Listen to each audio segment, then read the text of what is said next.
안녕하세요. 베트남 국제결혼의 현실을 전하는 글로벌TV 김이사입니다. 오늘은 구독자님의 요청으로 업체결혼과 지인 소개에 의한 결혼 후 장단점에 대해서 좀 얘기를 해보겠습니다. 일단 비용적인 면에서 업체결혼과 지인 소개 결혼의 장단점에 대해서 좀 얘기를 해보겠습니다. 제가 가만 보니까 요즘 추세가 업체결혼은 한 1,500만원 전후로 많이 진행이 되고, 또 여기에 개인 비용이 한 $1,000에서 $2,000 추가돼요. 그 내용들이 뭐냐면 평균적으로 성혼 지참금이라고 해서 처갓집에 인사비용으로 드리는 돈, 그리고 신랑이 베트남에 와서 쓰는 돈, 이런 돈들, 그리고 성혼한 다음에 신부에게 주는 용돈, 보통 기숙사 들어가기 전까지 잠시 쓰는 돈, 그 다음에 신랑이 신부에게 선물을 해주거나 처갓집 식구들에게 좀 쓰는 돈, 이게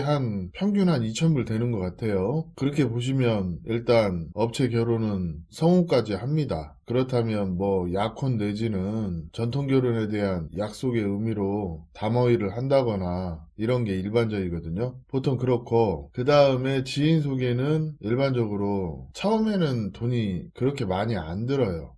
처갓집 인사 가면서 좀 인사하는 인사비용, 그리고 처갓집 갈 때 들어가는 경비들, 보통 한 200선에서 많이 하거든요. 요즘에 처갓집 가서 인사드리고 그냥 오는 건 아니에요. 보통 보면 간단하게 웨딩 촬영을 한다든지 아니면 식구들하고 밥을 먹고 하는 돈들, 이런 비용까지 생각을 하면 한 $1,500? $2,000? 그 정도는 잡고 진행을 하시더라고요. 그리고 이제 개인 결혼의 특징이라면 좀 전통 결혼 비용이 업체 진행보다는 여유 있게 진행이 돼요. 통상적으로 전통 결혼 비용 한 2억 동 그 정도 선에서 요즘 많이 하는 것 같더라고요. 이게 업체 진행을 하든 개인 진행을 하든 전통 결혼 비용만 들어가는 게 아니라 경우에 따라서 웨딩 촬영을 한다거나 신혼여행을 다시 간다거나 또 현지에서 체류 비용, 또 사람이 사람 노릇 하면서 쓰는 돈들, 그리고 지인 결혼 특징이 선물 비용들이 좀 많이 들어가요.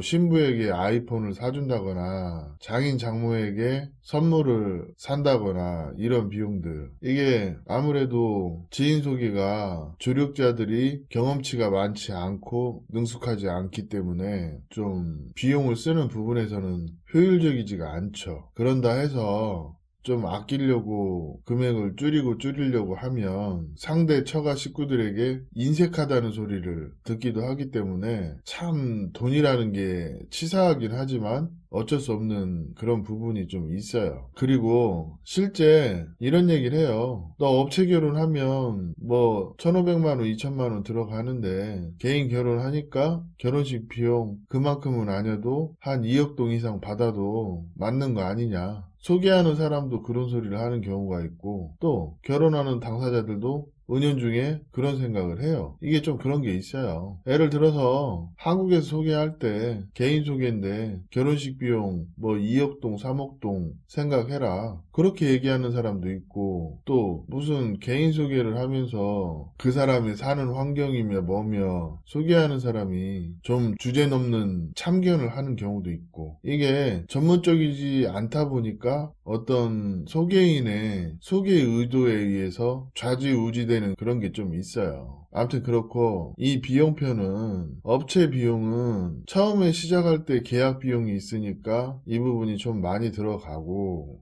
요즘 트렌드로 보면 지인 소개는 단지 시작할 때 좀 덜 들어가는 것 뿐이지, 요즘에 분위기로 봐서는 업체 중에 좀 저렴하게 하는 데와 대동소이하더라. 요게 특징이고, 그 기준점이 한 2,500? 그 정도 선? 요즘 지인결혼 특징이 금액이 너무 많이 올랐어요. 제가 서류를 하다 보니까 개인들하고 얘기를 해보면 대체적으로 그렇다고 합니다. 그런 게 좀 있고, 제가 개인결혼 중에서 잘 풀리는 케이스도 있겠지만 잘못 풀리는 케이스 한 두 가지만 얘기를 할게요. 같은 한배 부부한테 신부를 소개받아도 이게 하다 보면 소개인의 소개 의도가 좀 명확하지 못한 그런 케이스가 있어요. 그 대표적인 사례가 엊그저께도 하나 있었는데, 한배 부부인데 엄마가 딸을 소개한 케이스. 근데 내용을 들어보니까 신부가 결혼에 대한 준비가 전혀 안 되어 있는 상태에서 갑자기 결혼하다 보니까 신랑과 신부가 문화적인 차이로 다투고 헤어진 케이스. 그런 케이스가 하나 있는데, 지인 소개 맹점이 이런 거예요. 중간에서 그거를 중재를 해주고 완화시켜주고 좀 저력을 해줄 능숙한 사람이 없다는 거. 그래서 지인 소개 중에서 보통 약혼하고 파혼하거나 전통결혼하고 파혼하는 그런 케이스, 그러고 그에 대한 돈 돌려받기가 쉽지 않아서 금전적인 피해가 일어나는 케이스, 이런 게 좀 있으니까 진행을 하실 때 결혼 의도를 명확하게 알고 하라고 누누이 말씀드리는 겁니다. 자, 비용편은 이렇게 정리를 하고, 업체 결혼과 지인 결혼의 진행 스타일, 장단점, 이런 부분을 한번 얘기를 해볼게요. 업체 결혼은 대표적으로 맞선 보고 약혼하고 한국어 공부하고 그동안 결혼 서류 하면서 전통 결혼하고 그 다음 비자하고 한국에 오는 코스, 보통 이게 일반적이죠. 근데 지인 소개는 처음에 소개받고 그 다음에 두 번째 들어가서 전통 결혼하고 그 다음에 한국어 공부하면서 결혼 서류 하고 그 다음에 신부 초청하거나, 아니면 처음에 신부 집에 갔다 온 다음에 결혼 승낙 받고 결혼 서류하고 한국어 공부 먼저 하고 초청하기 전후에 전통 결혼을 하거나, 이렇게 하는 커플들도 있죠. 근데 이 지인 결혼이 좀 생각을 해보셔야 할 게, 베트남 사람 중에서 신랑을 못 믿어서 결혼식을 꼭 먼저 해야 한국어 공부를 하든 서류를 하든 하겠다, 이런 분들이 좀 있어요. 저는 이게 좀 리스크가 좀 크다고 봐요. 한국 신랑 입 막으려고 소개하는 사람이 결혼식을 먼저 하자고 그래. 그러면 거기서 2억동 3억동이 오가면 대부분 그 돈이 신부네 집으로 모두 가는 건 아니에요. 소개한 사람과 그 다음에 그 가운데 있는 사람들, 이런 사람들이 좀 알게 모르게 착취가 생길 수 있으니까 이 부분을 인지를 잘 하고 하셔야 돼요. 실질적으로 결혼하는 사람들은 신부 집에서 생각보다 그렇게 돈이 많이 안 들어요. 왜? 베트남에서 통상적으로 전통 결혼하는 게 지참금 한 5천만 동과 그 다음에 금을 한 냥 내지 두 냥을 하는데, 이게 금을 두 냥을 하는 경우에 전통결혼 지참금과 금 1억 3, 4천만 동 해서 2억 동이 되는 거고, 저희가 통상적으로 추천하는 게 지참금 5천만 동과 금 한 냥 해서 1억 한 2, 3천만 동, 그 정도 시세에서 개인 결혼을 많이 하라고 추천을 드리거든요. 근데 그 이상 너무 과하게 요구한다, 그러면 제가 볼 땐 그건 아니라고 봅니다. 거기에 어떤 소개하는 사람의 소개비랄지 그 외에 기타 비용들이 포함되어 있는 경우가 많이 있어요. 그리고 전통결혼 비용을 준다 하더라도 현지 체류 비용은 또 들어가기 때문에 또 거기에 신혼여행도 별도로 가는 경우가 많아서 이래저래 많이 들어가요. 이 개인 소개의 가장 큰 단점이 잘못됐을 경우에 돌려받기가 어렵다. 왜? 개인 간 거래니까. 그런 부분, 이 진행 방식에서 업체 결혼이나 개인 결혼이나 큰 차이는 없어요. 맞선 보고 전통 결혼을 먼저 하느냐, 업체처럼 약혼하고 텀을 두고 전통 결혼을 하느냐, 이 차이가 좀 차이가 있고, 뭐 나머지 부분은 대동소이해요. 그리고 금전적인 부분에서 처음에 돈이 많이 들어가냐 아니면 고르게 들어가냐, 그 차이. 그리고 원래 이론상으로는 업체 결혼과 지인 결혼이 한 1,000만 원 이상 차이가 나야 되는데 실제로는 그렇지가 않다. 많이 나야 한 4, 500. 근데 그 차이도 많이 안 난다고 볼 수밖에 없는 게, 업체는 서비스로 어느 정도는 대행을 해주는데 개인 결혼은 A부터 Z까지 다 일일이 개인들이 알아서 해야 하기 때문에 그런 비용들이 좀 추가가 되는 면이 있어요. 그래서 제가 하고 싶은 얘기는 이거예요. 어떤 비용의 논리로 보면 업체 결혼이 오히려 더 효율적이에요. 그렇지만 어떤 결혼의 진정성이나 어떤 교제 기간을 갖고 결혼하시려는 분들은 지인 소개 같은 경우에는 좀 시간을 두고 좀 실제 만나보고 겪어보고 결혼하는 거를 추천을 드린다는 거죠. 왜? 이게 업체가 무슨 검증을 해준다 하는데 그 택도 없는 소리긴 하지만 그래도 서류적인 부분이랄지 아니면 확인할 부분들을 확인을 하고 그래도 검증 비슷하게 소개하는 업체들도 있어요. 근데 개인 소개는 그 속을 알 수가 없어. 상대편의 소개 의도가 그래서 중요하다고 하는 거예요. 그 소개 의도가 좋지 못하면 알 수가 없는 거라. 그게 문제예요. 또 얼마 전에 저랑 상담했던 분이 한배 부부한테 소개를 받았는데 좀 정상적인 한배 부부가 아니에요. 좀 한쪽으로 많이 치우쳐져 있어. 이런 사람한테 소개받으면 또 그 여자도 정상적이지 않을 확률이 높아요. 뭐 일부 분들 중에 오히려 소개한 사람하고 틀어지고 신부랑 나홀로 진행을 하다가 만약에 한국에 오면 소개한 사람하고 연락 안 할 거다. 뭐 이딴 소리 하시는 분들도 있는데 보면 소개한 사람하고 틀어질 때는 다 그만한 이유가 있는데 딱 신부 컨택이 되면 신부가 좋은 여자인지 안 좋은 여자인지 그런 부분에 대한 고민 없이 신부 싸고두는 그런 모자란 신랑들이 많이 있어요. 그게 특히 외모 때문에 잘못된 줄 알면서 그런 선택을 하시는 분들이 좀 있거든요. 이게 개인 결혼이든 업체 결혼이든 이런 게 좀 있는데 이 진행 부분에서 꼭 중요하게 생각해야 되는 부분이 첫 번째, 두 사람의 감정의 문제, 그 다음에 그 연장선상에 있는 잠자리 문제, 그리고 얼마나 유기적으로 연락이 되는지, 그리고 신부가 나에 대한 존중이 있는지 없는지 이런 부분까지 꼼꼼히 체크를 하고 그 다음에 전통결혼을 하든 신부 초청을 하든 하는 게 맞는 거예요. 그래서 요즘 업체들도 보면 신부 소개하고 뭐 교제 기간을 갖는다는 식으로 하는데 한국어 공부하는 동안 신부 좀 지켜보고 그 다음에 전통결혼 방식으로 가는 그런 업체들도 있거든요. 그러니까 개인결혼과 업체결혼의 중간 형태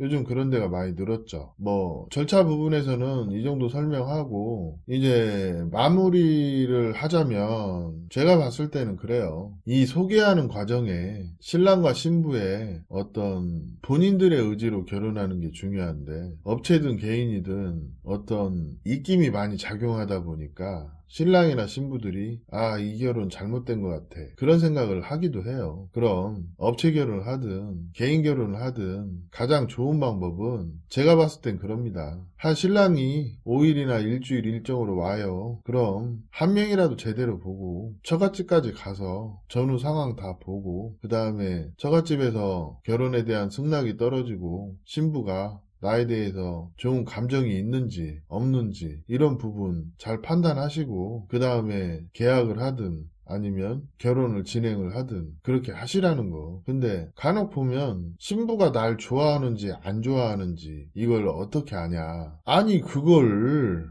그 정도도 판단 못하면 솔직히 결혼하지 말아야지. 업체에다 돈 준다. 업체에서 이 신부가 신랑님 마음에 들어 하는 것 같아요. 그러니까 결혼하세요. 그 말만 듣고 결혼해서는 안 돼요. 또 소개하는 지인이 원래 나도 그렇게 결혼했으니까 너도 그렇게 해라. 별 문제 없을 것이다. 그렇게 얘기한다고 해서 그 말만 믿고 진행하는 것도 좀 문제가 있다는 거지. 여튼 요즘 진행 추이가 업체 결혼은 좀 개인 결혼의 장점을 많이 모방을 하고 있고 지인 결혼은 예전에는 금액이 좀 저렴해서 비용적인 부분으로 세이브를 하시려는 분들이 많이 했으나 요즘 추세가 비용이 너무 많이 올랐다. 그리고 베트남 물가가 예전 같지 않다. 그래서 지인 소개로 결혼하시려면 진짜 신부의 결혼 의도를 명확하게 봐라. 그냥 소개하는 사람의 얘기만 들을 일이 아니다. 왜 이 결혼의 의도를 매우 중요하게 생각하냐면 국제결혼 업체든 지인이 소개하든 그 사람들은 조력자일 뿐이지 결혼을 이끌고 가는 거는 당사자들인데 이 당사자 중에 하나인 베트남 여자의 의견이 너무 무시된 결혼이 많다 보니까 그래서 결혼이 산으로 가는 거예요. 최근 사례를 보면 그런 게 많아요. 특히나 요즘에 보면 한국 남자들 중에 균형 감각이 떨어지시는 분들이 많아. 만난 지 얼마 되지도 않았는데 신부가 예전에 만나던 남자가 있으면 좀 찜찜하면 안 해야지. 아니면 신부가 확실히 마음이 정리될 때까지 기다리든지. 근데 뭐 지인이나 업체나 그 사람들 말만 믿고 신부가 그 사람과 예전에 파혼을 했다거나 아니면 남자친구와 헤어졌다는 말만 듣고 그냥 단순하게 생각하고 결혼을 진행하다 피 보시는 분들이 많아요. 돌아온 용팔이처럼 헤어진 남자친구와 극적 화해를 하고서 최근에 약혼한 나이 먹은 한국 남자를 버리거나 전통결혼 후에 무지성으로 그냥 나 당신한테 관심 없어요. 예전 남자친구한테 돌아갈래요. 이런 사람들도 많이 있기 때문에 사실은 한국 남자 자체가 현명하고 똑똑한 게 최선인데 이게 뭐가 좀 잘못 알려진 그런 게 좀 많아요. 국제결혼에서는요, 사기라고 단정하기 어려운 무지막지하게 많은 요소들이 있어요. 그렇기 때문에 진짜 딱 떨어지는 케이스 아니면 결혼 안 하는 게 맞지만 그거를 어떻게 판단을 할까요? 그래서 제가 말하는 게 중개인이든 소개하는 사람이든 소개하는 사람의 의도와 또 경험치가 굉장히 많은 역할을 합니다. 그리고 여차튼 저차튼 알았든 몰랐든 선택하는 사람은 당사자잖아요. 신랑 신부 이 사람들이 현명한 선택을 하는 게 최선인 거예요. 죄송한 얘기지만 몰랐다고 해서 쓸 돈 다 쓰고 이미 결혼됐는데 그게 물러지고 쓴 돈이 다시 돌아오는 거 아닙니다. 그렇기 때문에 진짜 신중하셔야 돼요. 잘 모르겠으면 저 글로벌TV 김이사한테 문의를 주세요. 단 상황이 찜찜하고 이게 맞냐 틀리냐 이런 부분은 제가 그걸 하라 마라 이거보다는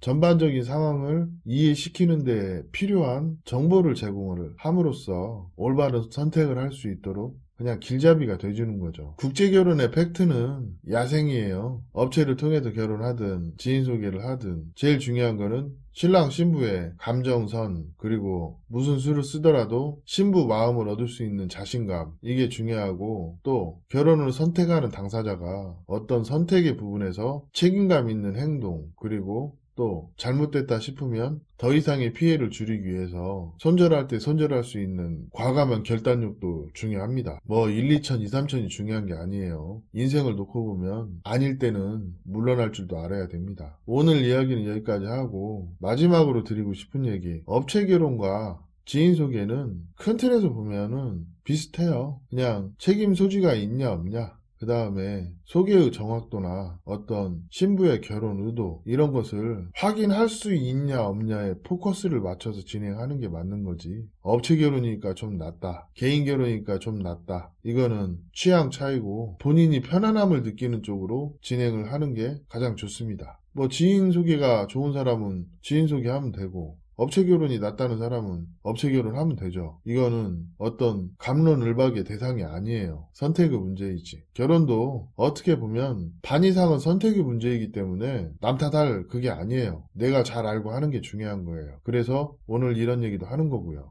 오늘 이야기는 여기까지 하고 다음에는 좀 더 좋은 주제로 찾아뵙겠습니다. 감사합니다.